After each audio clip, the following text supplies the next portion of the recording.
pressures to stabilize, make sure everything's go, and then at T0 we pull the umbilicals, ignite the solid rocket boosters. We've got a 5 million pound vehicle lifting off with 7 million pounds of force.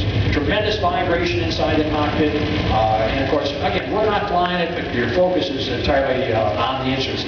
Every commander says the same thing. 2 minutes before launch, it's like, okay, everybody, pay attention. You really had to tell me that, you know.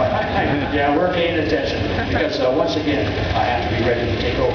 That roll that we do in there is rolling to the heads down position. We do protect against an instrumentation failure in case we should lose our navigation capability by being heads down. You can see the horizon out the front windows. In theory, we do practice this. In theory, you could fly to orbit in kind of a manual mode by just keeping the horizon on the windscreen. Riding those solid rocket boosters through the densest part of the Earth's atmosphere. Very, very bumpy ride in addition to the 3Gs, just the nature of solid rocket boosters. When they exhaust their fuel, 2 minutes and 10 seconds on the flight, we jettison them off and then continue on the shuttle main engines for the remainder of that 8.5 minute ride.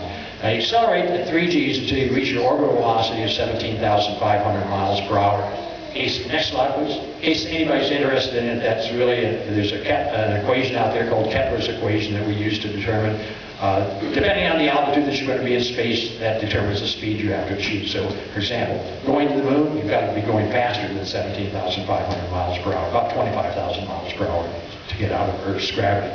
Once you do get on orbit, those engines shut down as quickly as I can tell you about it. You stop accelerating. So when we're circumnavigating the globe every 90 minutes, which is our orbital period, we're literally coasting around the planet at 25 times the speed of sound. And of course, you're 200 miles above the planet, so there's absolutely no sense of relative motion. I mean, from the standpoint of relative motion, going 25 times the speed of sound is exciting as sitting in those chairs that you're in right now. There's just absolutely no sense of speed. You can look down. Anybody here from the UK? I love to rub it in just a little bit because you go from New York to London in 5 minutes.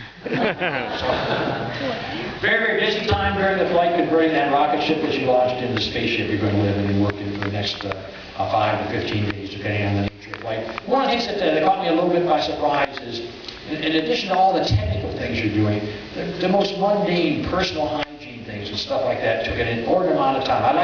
My comparison is, instead of being a high-tech space flight, the day-to-day activities were more like a camping trip, and we'll talk a little bit more about that. Next slide.